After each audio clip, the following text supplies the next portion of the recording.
दोस्तों आप लोग देख रहे हैं तेज न्यूज़ भोजपुरी। आप सबको तेज न्यूज़ भोजपुरी चैनल में स्वागत है। दोस्तों आप सबको बता दें कि खेसारी लाल यादव के ऊपर जो गाने के म्यूजिक का चोरी की आरोप लगा था, उस विषय पर उनका राइटर अखिलेश कश्यप जी अभी लाइव आकर क्या बोले हैं, आप सब इस वीडियो के माध्यम से देख सकते हैं। बस आप लोग प्यार कीजिए, प्यार दीजिए।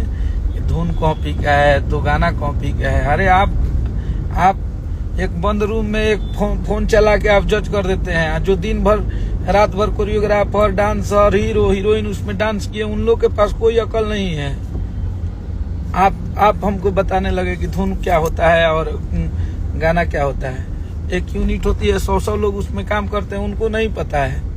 हम लोग के पास इतना ज्ञान नहीं लगता है। एक गाने में 20-20 लाख रुपया खर्च कर रहा है कंपनी, उसको नहीं पता है कि धुन क्या होता है, गाना क्या होता है।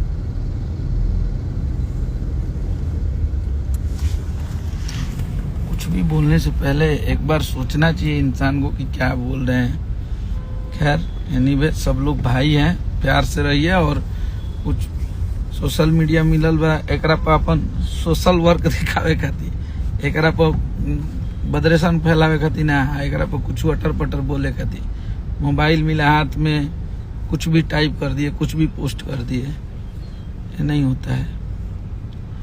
और गाना 5 नंबर पे इंस्टाग्राम पे ट्रेंड करा था। 2 से 3 दिन में वो गाना के इतना आप लोग वायरल करे नहीं कि एक गाना है जो ब्यूटी का था, हमारे ही चैनल पे रिलीज हुआ है। उस गाने पे 7-8 लाख रील बनल बा। ये गाना पे 2-3 दिन में 2 लाख रील बनल बा। पब्लिक के प्यार बा और आप लोग आशीर्वाद देते हैं। हमनी के हमेशा कोशिश रहेला कि आप लोग खातिर बढ़िया चीज लेके हमनी के आ जाए। तो चलिए दोस्तों, आप सबसे विदा लेते हैं, मिलते हैं नेक्स्ट वीडियो में। तब तक के लिए जय हिंद, जय भोजपुरी।